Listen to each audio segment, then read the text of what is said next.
Another day, and yet another series of explosive allegations which are now being made courtesy the Hindenburg expose. This is a story which has been going on for so long now that one doesn't know exactly what is the next twist, what is the next turn, which should now come out. With me, well-known journalist who's also been tracking this story, Srinath Sridharan, joining us live. Great to have you with us today, Srinath, on the Squirrels. Thanks, Bhupendra. Hi. So, Srinath, let me straight away first begin by asking you that the Sebi sends a show cause notice to Hindenburg. Firstly, does Sebi really have within its jurisdiction to send a formal show cause notice to an entity which is not operating on Indian shores? So Sebi does not have a right to any entity which is not in India or somebody who's not traded. But if you look at the show cause notice, Sebi has actually said that they believe that Hindenburg made profits of nearly $22 million and hence have a vested interest. And basis that they've sent a show cause notice. But more importantly, this is what so from that perspective, Sebi has the right and the wherewithal to send show cause notice and ask for explanation. But if this precedence were to be real, and for a minute I'm discounting that it's a high-profile allegation and case involving a large conglomerate, then would Sebi be busy till eternity because it will have to then send large set of such show cause notices for almost every trade that short selling has happened in India or keeps happening. And I think that is what this has opened up to Sebi of how fair or how much of such notices will they start sending in the future. Okay. So, because I go back just one step to January 2024 when the Supreme Court verdict came up. It almost put to rest. If you remember, there were 24 allegations. Out of this, Sebi had said it had investigated everything, 23, and Supreme Court had closed all of that. So Sebi cannot legally in India cannot be asked about those 23 ever again. Right. And also that the Supreme Court ruling was very clear that the company involved would not face any other investigation beyond Sebi's purview. So which where means does this take us? But I'm wondering, Srinath, that where does this latest show cause notice and the response which has now come from Hindenburg, where does it take us? Because so far, the political argument which was being made in India was this was the handiwork of some anti-India forces. There was some Soros Foundation and whatnot. Now, the response which is coming from Hindenburg itself seems to be pointing us in the direction of Indian corporates itself. Is this an Indian corporate war or this is some global corporate war that we were looking at? See, I think for the first time, Hindenburg in the report out today has said that they believe in India and this is not anti-India state stance at all, which is a big, I think, softening of view or at least a different color. But of course, if you notice in the last 1 year of this, both the sides had taken different positions, right? India was nationalist view versus anti-India stance. But realistically, I think it leads us to one more angle, Upi. I think the bigger worry is, the promissory notes, the disclosures, the granularity of disclosures. I mean, in a sense, if you look at all the allegations of Hindenburg, they are expecting disclosures of who owns, who is the ultimate beneficiary of any investments and how did the money routing happen. And I think as a corporate governance norm, we've also regressed in a kind of form that P-notes are back in fashion. P-notes, once we thought was the sad part and it was opaque. Now they're back in fashion, which means that anybody can own any amount of stake in any entity through promissory notes. And that's something that I think Sebi, the corporate governance norm, was last upgraded in 2017-18. And so is this time for Sebi to rethink? Can they address a lot of these disclosure questions that Hindenburg has hinted at, saying they're missing pieces? That if you want to have a very robust economy, larger global investor piece, can you have better disclosures of information and data? And I think it's a very fair one. Can Sebi really upgrade corporate governance norms? It's been 7 years. We have seen more startups list. We have seen Indian conglomerates go far larger and global in nature. Fortune 500 companies, we have more Indian companies on Fortune 500 list. So which means can we have disclosures which are far more granular and far more faster? And the only hope this time I can say as somebody watching from a distance is, can we have a corporate governance regulatory committee which is probably headed by a judge with commercial understanding rather than an industrialist heading a committee?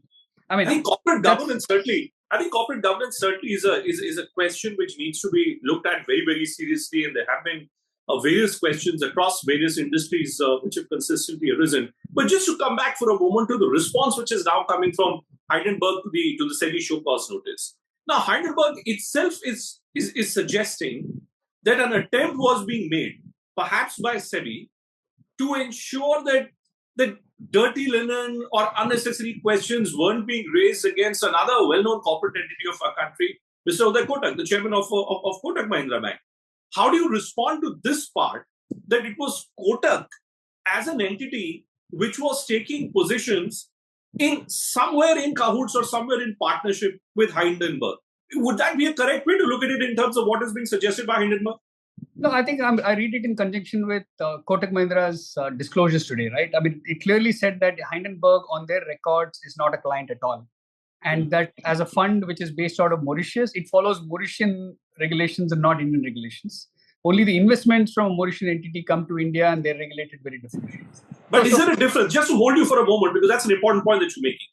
Is there a difference in the assertion being made by Hindenburg that, look, what was being described as some K company was actually Kotak Mahindra, and the denial, in a sense, which is coming from Kotak Mahindra? Are both of these alluding to the same point, or is there a difference? So I think they're a very different point, right? I mean, one, Hindenburg is saying in Sebi, in its report, could have clearly said it's Kotak fund, but it said as K fund.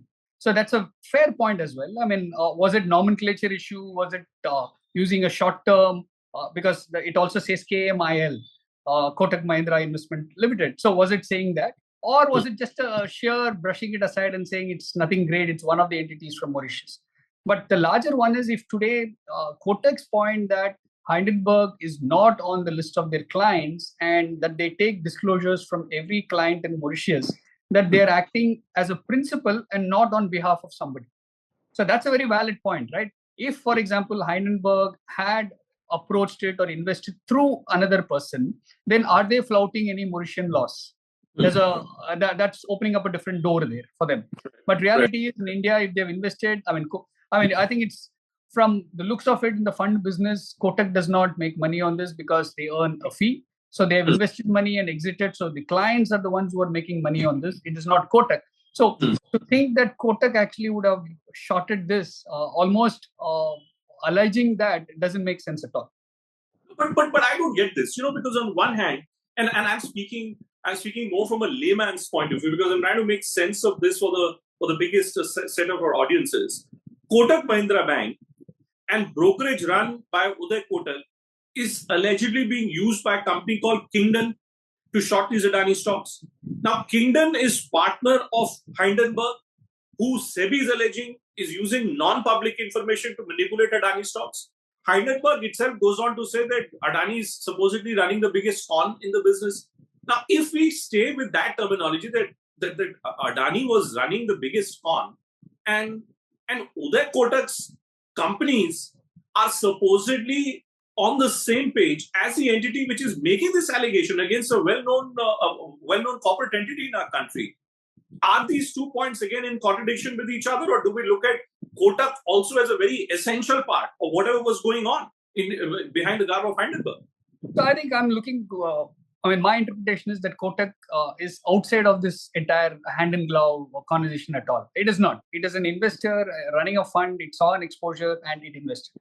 For example, there is another entity being under investigation by Sebi where it is accused of front running, and some of the stocks it exited just before the short selling was Adani stocks. So do we actually then imply or kind of interpret that did they know any information that this was going to happen? And I think this is where I think Sebi has to bring in far more granular supervisory skill set. I mean, they are aware of market intelligence. They are aware of position almost on a second-to-second basis of different players. But how can, but it's also a thankless job, right? As a supervisor, market supervisor, how do they prove that you actually exited a stock because you knew something? Did you exit because you knew something and something was happening? Or you exited, it was coincidental, we don't know. But the bottom line is, I don't think Kotak, with this allegation, really makes sense, because it is not a prop book that they were running.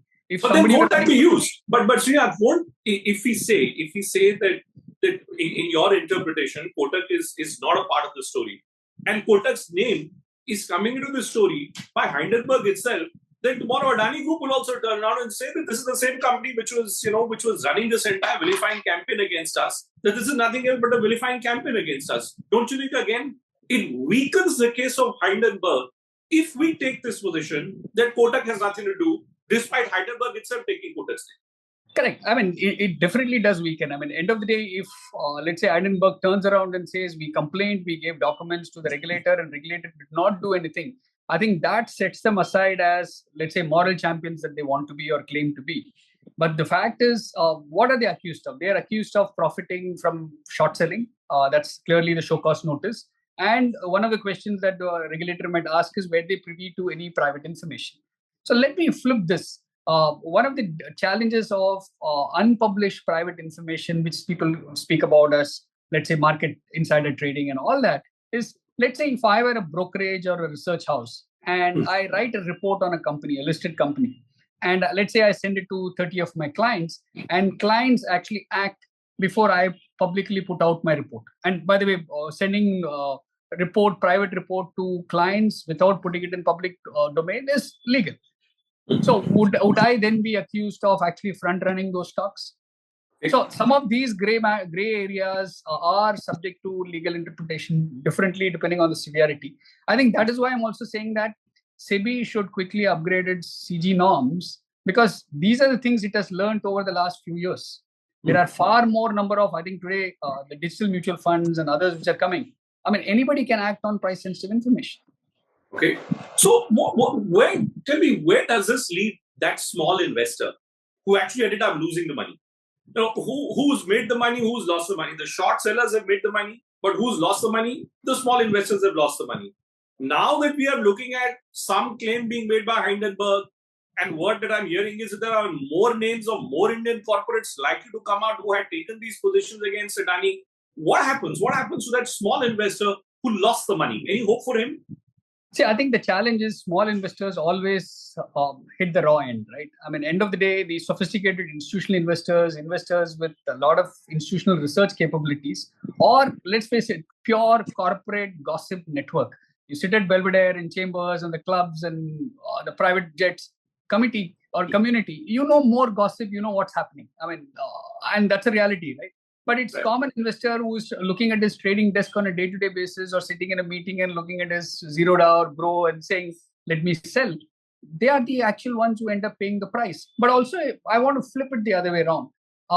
In a market where I think FOMO drives a lot of investments, they cannot really say, I mean, how does the regulator save consumers from their own FOMO and greed? I mean, you can save them from information arbitrage, but not really from, I mean, corporate governance can bring in more level playing field on arbitrage, saying that can we reduce the information arbitrage, but not from greed and FOMO. I mean, we know how many penny stocks, how people really say, ye to kal ₹2 upar chad jayega. And if that is the way, the regulator can't really save them. And unfortunately, our, let's say, consumer protection mandate that SEBI, RBI, IRD, all of them have is very onerous even for the regulator, because how do you really protect them? And this, I think this entire episode to me is a very clear one. I think a lot of questions that Hindenburg has asked, while we will be tempted to discount it in the nationalist fervor, actually kind of probably tell us that the reality is, if you really want to play the global markets game as an economy, you have to be prepared for such attacks. I mean, today it is coming from a non-state actor. Tomorrow, probably a state actor can also fund such entities and say, go all out, destabilize 3 large Indian conglomerates. It makes India's position weak. I mean, that's a reality that we will face as our nation grows.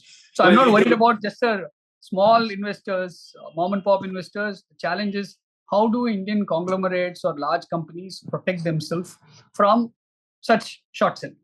I think my fear is just that in this entire web of big stakeholders all maybe fighting off some kind of a high stakes corporate battle, it's a small investor who ends up getting stuck in between. But thanks so much, Srinath, for joining us today on Squirrels and turning the spotlight on this such an important subject. Thank you so much. Thanks so much. Pleasure. Thank you.